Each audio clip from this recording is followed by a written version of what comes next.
chignol à vous flatter. Bougez pas. Je vais sonner chez Manigan. Bonsoir. Regarde. Rentrez-le. On peut s'appeler Suzy, Arbel, Monique, Joséphine ou Louise. Non, oui, il y a eu. Ou Bernadette, Colette, Amélie, Armande, Colette. Vous avez dit un garçon. Qu'est-ce qui s'est passé? Hein? Qu'est-ce qui s'est passé? Oh, c'est pas comme 4. À 3, on s'en sort. À 4, on a du mal à s'en sortir. Ouh. On est pour vous, tout seul. Une fois que j'ai tout retiré, il me reste quoi? De quoi vous faire mes lacets? Une fois que j'aurai bouffé mes lacets, avec quoi je vais attacher mes chaussures? Hein? Une fois que j'aurai attaché mes chaussures avec de la ficelle, hein, je boufferai aussi la ficelle.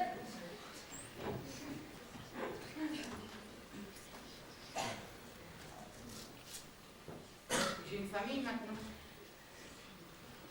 On est 4 maintenant. Oui, oui. On est 4. Vous ne pouvez pas comprendre. Non, non, vous ne pouvez pas comprendre. Au 4, c'est pas pareil. La différence, c'est celui qui est en plus. Tu comprends? Un de plus, ça fait la différence. Et une de plus, en plus. Enfin, ah oui, c'est pareil. Encore comme, c'est pas du tout pareil, hein, oui. Mes filles, j'ai 2 filles et une femme. 3 contre moi tout seul. À 4, tu comprends, j'ai une grande famille. À 3, bon, déjà, à 3, tu dis, mais 4, c'est plus pareil à 4. 4, c'est 4. 1, 2, 3 et 4. Il y a moi, ma femme, Louise, et puis l'autre, là, la 4e. C'est à 3, c'est encore mes 4. C'est plus pareil à 4. 4, c'est 4. Et toi, ça va bien? Tout va bien. Moi, j'ai les enfants à charge, le berceau, les couches culottes, et la paye à la fin du mois. Et une fois que t'as tout retiré, il te reste que tes larmes pour pleurer. D'ailleurs, je pleure. Toi, le bon choix, c'est toi qui l'as fait. Toute seule, t'occupes de toi. C'est moi le chef Gusset. Désolé pour les vieilles sitôt, mais je vous demanderai un petit coup de main pour m'aider à déplacer mon armoire. Vous n'auriez pas de tire-tout? Vous l'avez bien chez vous, vous? Bougez pas, je vais me débrouiller tout seul. Oh, là, bon chrétien n'est pas de la colombe, et la mélange vide n'est pas non plus de la cuisse malade.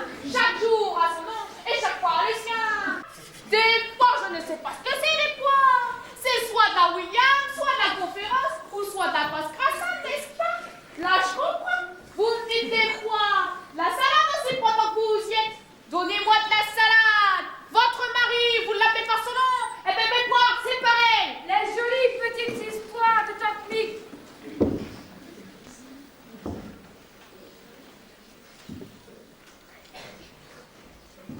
Cléo était une adorable petite fille blonde dont tout le monde vantait l'extrême beauté. Un jour, sa maman, qui a mis de l'eau à bouillir, s'absenta quelques minutes après avoir fait à sa fille une recommandation. Sois bien sage, je reviens. Surtout, ne touche à rien. Cléo reste seule et prit bien vite les conseils de sa maman. Agitée par le démon de la curiosité, elle tente d'attraper la bouilloire, la relaxe et s'ébouillant cruellement. Sa beauté fut détruite à tout jamais et elle dut vivre ainsi toute sa vie, fort malheureuse et repentante. Moralité, on porte jamais les cicatrices de la désobéissance. À la prochaine fois. Qui que c'est? Le fils en galette? Ou le fils en mardi gras? C'est la boraille? Chipette? Comme bien chipette? Le petit frognon donc? Mais non, pas le petit frognon. Le petit frognon, il s'appelait en mobilette en mars à l'HD. Ah, mais faut que je monte les outils. Et grêle. La vache. Et c'est pas des petits grelons. Tu dis des grelons, toi? Pourquoi? Tu dis quoi, toi? Des grêlons? Des grelons. Ça n'a pas de sens. Tu dis des grelons comme tu dirais des grelons. Je ne dis pas des grelons, je dis des grelons. Ça n'a rien à voir. N'empêche que c'est des grêlons. Pierre Cornflake. Et pourquoi ce ne serait pas des grelons? Parce que les grelons, ce n'est pas des grelons. Évidemment, ça, j'aurais dit la même chose. Tu l'aurais dit. N'empêche que tu l'as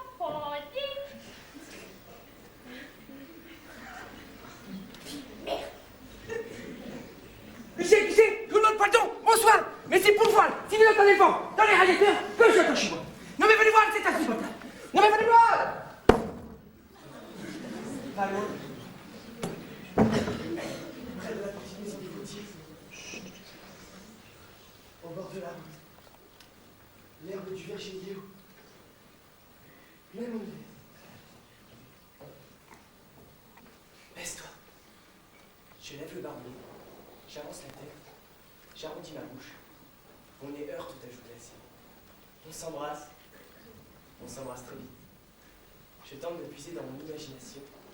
Je manque de foule. Je te saisis par la taille. Je force tes lèvres gercées à s'entraider. Je plaque ma main bien à sur ta hanche. Je la remonte. Raide. Craintive. Vers ton épaule.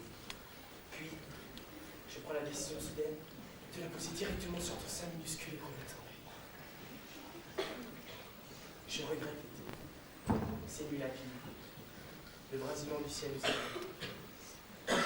Allongé sur la terre, nous contemplerions les astres. Et les gestes viendraient de nous. Qui que c'est? Bédi? Elle fait au fait, Chona? Vise donc. Ça galope bien vite, même toute tribert. Tricot qui brûle, un petit autre malade, ou la chiasse. Pour quel chien qui faisait de l'arthrite l'an passé, j'affiche comme des arondelles en septembre. Ah ça? Il rentre chez Marquez. Sera-t-il chez eux, ce qu'elle fricot brûle? Pour qu'il y ait un petit autre malade? Puis quand qu'il y a des piaux chez Marquez, puis quand chez Marcella déféqué chez Marquez. J'ai raison en plus même. Puis quand il s'est pas déféqué chez Marquez? Je sais pas le fricot. Non. Je sais pas le piau. Non. Je sais pas la chiasse. Non. Oh! Quel jour est-on? Quel jour est-on? Mercredi? Marquez c'est-il pas au club à quitter dans le ballon de football? Ah, ben c'est juste. Mercredi, il quitte. Il quitte. La Marquise est dans ce logiste. Enfin, il est plus présentement seul au gîte, vu que Chonard il va d'y rentrer dans le gîte à Marquez. T'as idée qu'est-ce qu'ils peuvent faire tous les deux dans le gîte à Marquez? À mon avis, il y a ça se dire tête neuve à charbon. Ou bien plus mieux, ils se font chichi, ils se grimpent dessus. Si je sais pas l'un, chez l'autre. Logiste. Arthrimétique, si je sais pas l'autre, chez l'un. Ou je vais encore les deux ensemble. Les deux sont ensemble et se plient. Ben, peut-être qu'ils se font chichi devant la chaudière tête neuve à charbon. Ah ben aussi. Ah ben aussi. Quand j'avais été petit, j'avais un défaut de langage. Ma mère m'avait mené voir une dame orthophoniste qui m'a rédugué. J'avais l'impossibilité de dire par exemple le son OU, comme ouvre-les, comme soupe, comme OUI. Je pouvais dire seulement vie. J'avais aussi l'impossibilité de former le son dieu. Lors des mots comme mou, i, et, pour moi, c'était impossible à dire. Je ne pouvais dire que me et. Par exemple, maman, j'ai meué mes seués. C'est-à-dire, maman, j'ai mouillé mes souliers. Évidemment, maman voyait bien que j'avais les chaussures tout trempées. Et je m'apprenais la gifle qu'on m'aime. Et alors là, maman m'avait mené voir une dame orthophonique, Madame Aron, comme le poisson. Le Aron, la Madame Aron m'a bien réduqué le langage. Un jour, j'ai décidé de faire le compte de tous ceux que j'ai connus et qui sont morts comme ça. Mon grand-père est mort, puis ma grand-mère, puis mon oncle Florent, puis mon chien Félix, puis mon deuxième grand-père, puis 4 de nos voisins, la famille Pommier, puis des parents éloignés, et puis papa.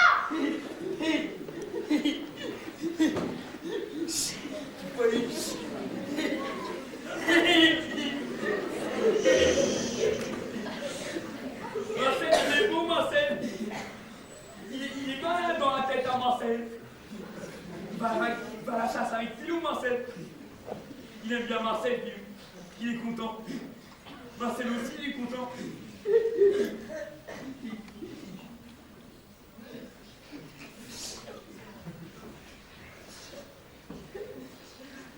Marcel, il veut y aller à la fête. Marcel, il sait. Il a pas mal à la tête un matin.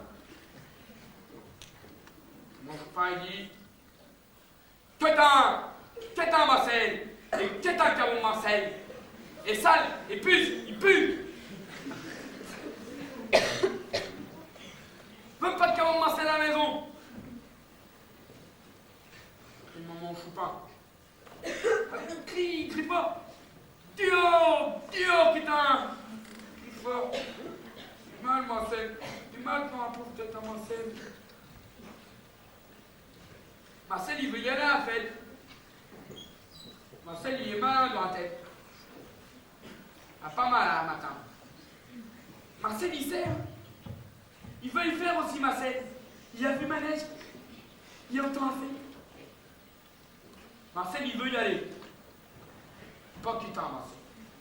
Pas ça. Il va à la fête, il ferme ma neige. C'est moi, Lucien, qui sais. Excusez, j'ai acheté trop de fromage blanc. Vous en voulez?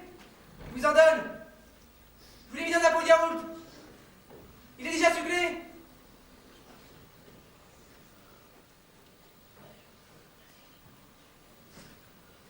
Bonsoir. Tiens, du brouillard.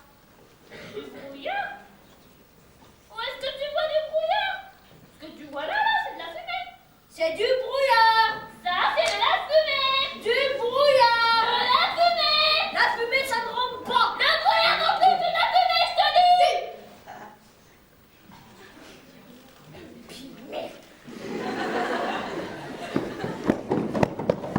Mon Dieu, je m'accuse me reprendre d'avoir ligoté sur sa chaîne avec Gaucher.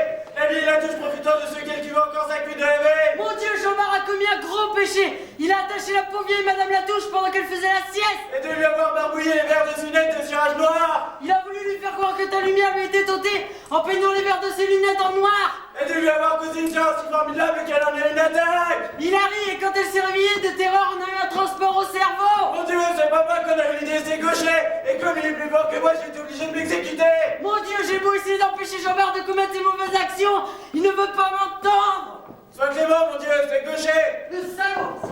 Le salaud. C'est moi, Lucien, qui sais. Je vais voir si vous avez découvert. Parce que moi, ma boîte, elle est vide depuis 15 jours. Je me demande bien ce qui se passe. Les jolies petites histoires de ta pipe.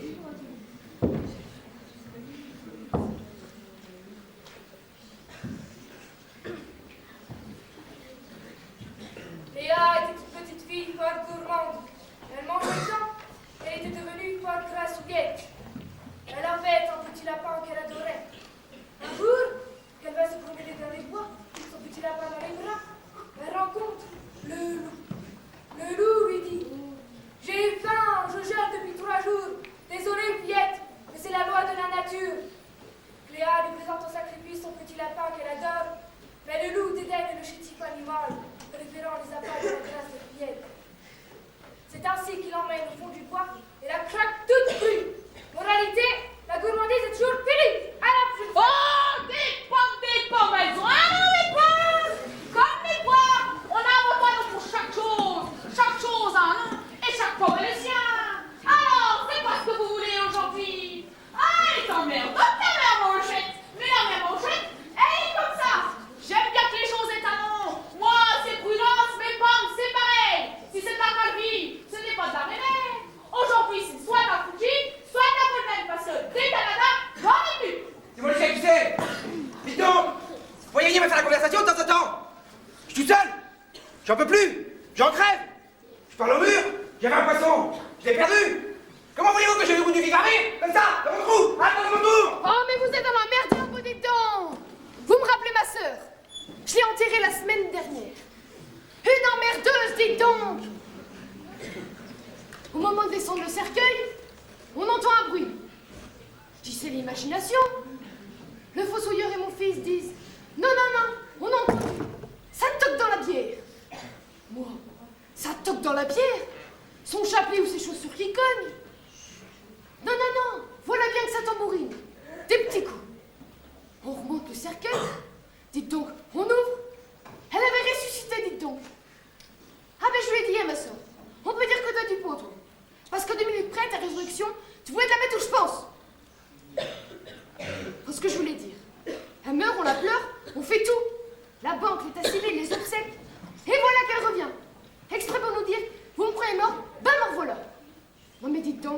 Des emmerdeurs comme ça. Heureusement que ça ne court pas les rues. Il a fallu tout recommencer. La banque, l'état civil et les obsèques, on les a eu dans le baba. Et vous verrez, exprès pour m'arrêter, elle remourra avant moi. Pour bien que je recommence la banque, l'état civil et les obsèques. Mais là, dites donc, si on rentre en connaît dans la bière, on n'ouvre pas. Dites donc. Après papa sont morts, maintenant Louise, Victor, mon concierge, et Jean la courrière, suivi-moi, alors qu'on s'y attendait pas du tout. Sont morts par la suite, Marc Cousine-Angèle, deux grands-tantes, Aurélie Gachet et Marc Poussier, une femme que j'avais élue à la police sans jamais le lui dire, et même quatre de la sœur. Marcel, ils ont fait tomber dans un rat. Ils ont poussé Marcel. Boum. Dans un art. Il a peur, Marcel. Il a pleuré, Marcel. Et on laissé tout seul dans un art. Mon Choupin, il a crié, mon Choupin. Que tant, Marcel. Marcel, il aime pas. Il aime pas, Marcel. Après, Marcel, il pleure. Et après, il a mal dans la tête, Marcel. Maman Choupin, il est bête, Maman Choupin. Il crie tout le temps. Marcel, il est pas bête, Marcel. Il y a plein de choses dans la tête à Marcel. Il rêve, Marcel, il a la tête dure. Il tape sur la tête à Marcel comme ça. Boum, boum. Il y a plein de rêves dans la tête à Marcel. Marcel, il aime bien Pilou. Il aime bien la pêche. Il aime bien la fête. Il aime bien la télé aussi, Marcel. Il aime bien... Il met des bolets aussi, ah, des bolets. Des bolets.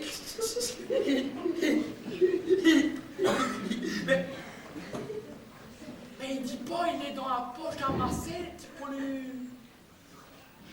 Il monte pas aux autres. Il a peur, les autres, qui volent, petit poilu à Marcel. Marcel, il aime pas Maman Choupin. Il crie. Il sauve Marcel. Il va dans le pré. Et bonsoir, réveillez-toi. Marcel, il garde le ciel. Il caresse ni à petit poilu. Et beau. Eh bien, Marcel. Marcel, il est heureux dans le pré. Il cause à Marcel. Il raconte plein de choses. Marcel, il met la main dans la terre. Oh. Les choses à terre. Marcel, il a le cœur qui fait boum, boum. Comme dans la tête. Quand il a mal à la tête, Marcel. J'ai cueilli ces coquelicots et ces marguerites pour toi. Elles penchent un peu la tête, mes fleurs, parce que je les ai mis sur mon porte-bagages. J'ai pu aller vite pourtant, sous le soleil, je suis en nage. Tiens, prends-les, c'est pour toi. Prends-les, c'est pour toi. Tu sais, bonsoir. Vous dérange? Mais je sais que vous ne m'aimez pas. Et je vous avez ça, pourquoi? Quelle jolie petite histoire de ta petite.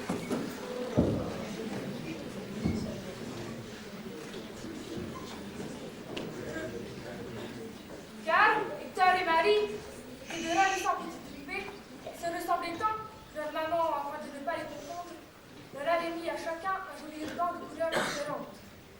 Celui de Marie était rouge, celui de Car était bleu, et celui d'Hector était vert. Marie était très jalouse du nevers de son frère Hector. Un jour, qu'ils font la sieste, elle échange le joli ruban. À peine a-t-elle mis le ruban vert de son frère Hector dans ses cheveux, que ses parents entrent dans la chambre sur la pointe des pieds. Nous ne pouvons pas les garder tous les trois. Les temps sont durs. Il nous faut nous séparer de l'un d'eux. Soupira la mère. Puisque nous avons deux garçons, sacrifions l'un d'eux. Il tire au sort, et le sort tombe sur Hector et son nevers. C'est ainsi que Marie fut emmenée au fond du bois, à la place de son frère Hector. Elle lui beau pleurer, crier, de ma juste sœur, le mal était fait. Moralité, l'envie n'engendre que du malheur. À la prochaine fois.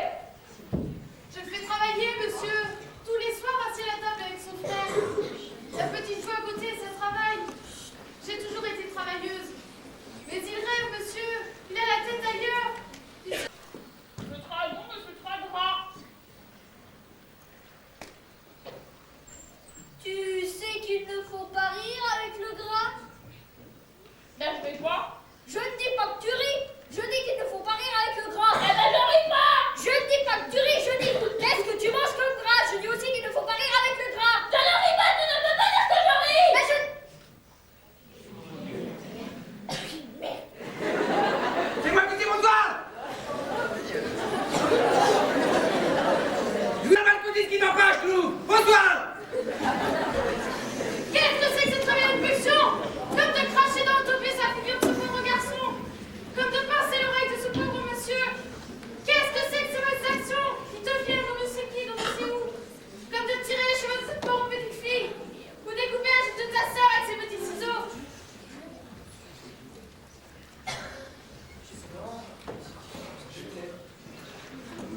Je marchais là-bas. Et je me réveillais. Solange, je t'aime. À tout moment. Comme une amie. Solange, je t'aime. Je me surprenais à parler tout seul. Solange, je t'aime. Cécile Abla. Elles entraient dans ma chambre, suivaient mon désir, ses coups et ses éclats. Solange, je t'aime. Je jouissais alors de cette brûlure, foudroyant chacune de mes cellules vibrantes. Parfois, je changeais. J'aime Solange. Mais je revenais à la première cadence. Solange, je t'aime. Et ça rythmait les jeux. Et ça grondait au cœur de moi. Ma Solange, quand je rêve de t'entendre me dire ce que je désire que tu me dises, déjà sortir des lèvres et dans tes yeux les verrous d'un silence barbare. Répondez Grégoire, Viateur Margot, Otto l'épicier, Olive Léon, Marie-Georgette, la cousine Guillaume, Jacques, le grand ami de collège de mon frère, Léon Poitrine, et bien les fouillants le locataire, et puis... Ton frère a été vraiment désiré, on peut dire. Ta sœur, c'est clair, c'était un accident. Toi, pour toi, ça s'est fait, normalement. Dans l'état où était ton père, peut-être qu'il aurait mieux valu que... Enfin bref, c'est fait, c'est fait.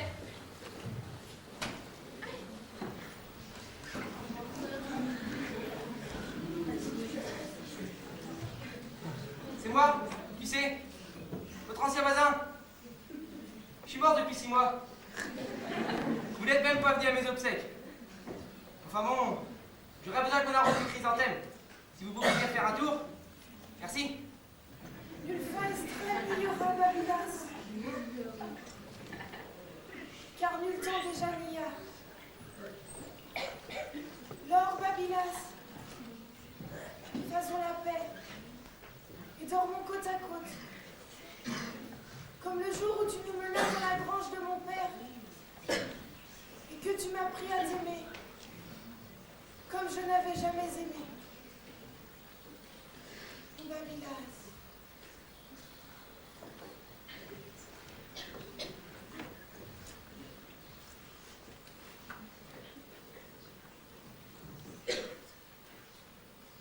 Dormons.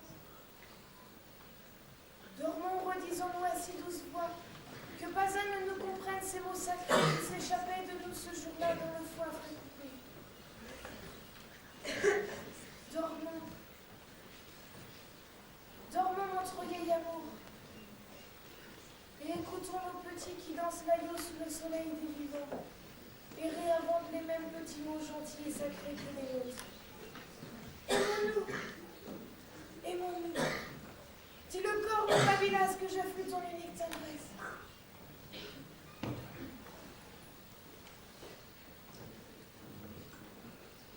Écoute, mon Babilas. Écoute les pas de nos petits qui ébranlent les coteaux. Écoute-les chuchoter. Écoute-les rire. Écoute-les soupirer. Et se rassurer que le monde tout entier est en eux. Et qu'ils ne mourront pas avec en eux de si grandes et si belles choses. Et que rien ne s'arrêtera s'ils ne s'arrêtent eux-mêmes. Et qu'ils n'arrêteront pas de rire, de courir et de s'aimer. Et qu'ils ne le voudront pas. Écoute, Babilas. Écoute-les se les échanger ces paroles résolues. Et nous, dormons. Dormons, bel époux. Tendre vieux. Oublions nos questions. Il ne faut que nous dire ce qui nous rend heureux. Nous l'avons mérité, Babilas. Que rien de bon ni de mauvais ne pourra survenir. Que cette litanie de nos mots les plus doux. Je chanterai toute seule, s'il le faut, la prodigieuse victoire de l'allégresse sur la désolation. Je savourerai passionnément chaque instant qui me sera offert par la vie, par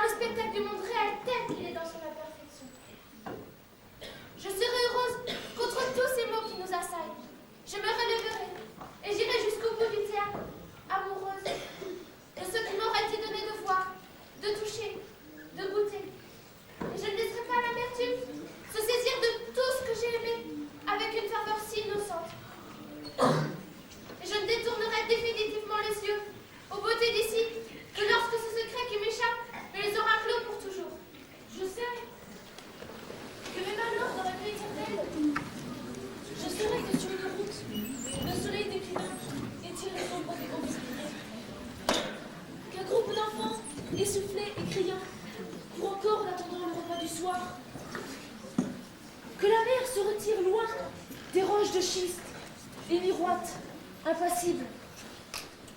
Que les poings, que la pluie sort des bouches des frileux, qui rentrent courbés, transis au domicile.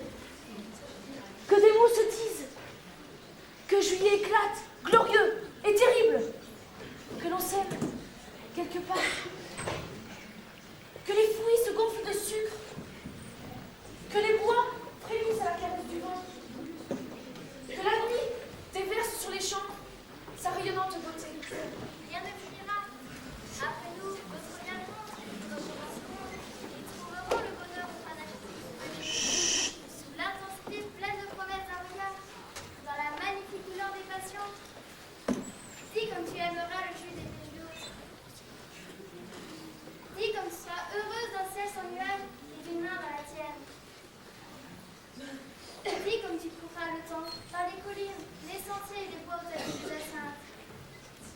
Dis que tu feras les jours, transpireras pour ce goût et vomiteras dans la fin des beaux jours. Dis que tu pleureras et dis que tu riras l'instant d'après et que tu n'auras pas à savoir quand courront tes prochaines larmes. Dis-le, tu pétriras pas ta tartouilleras haché pour qu'on lui d'enfant d'ignorer. Dis-le. Ah oui! Dis comme tu caresseras tes chats, rebroussant la soie des poils le long des échines tressaillantes.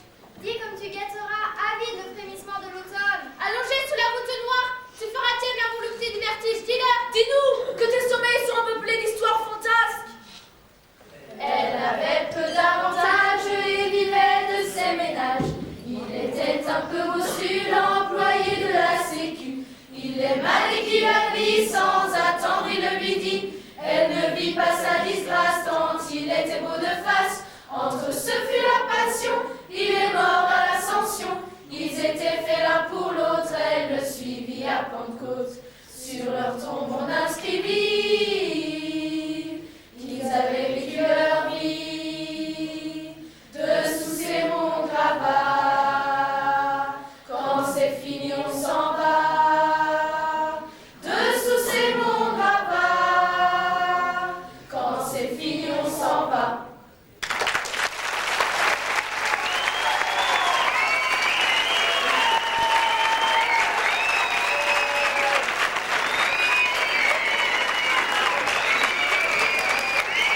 Thank you.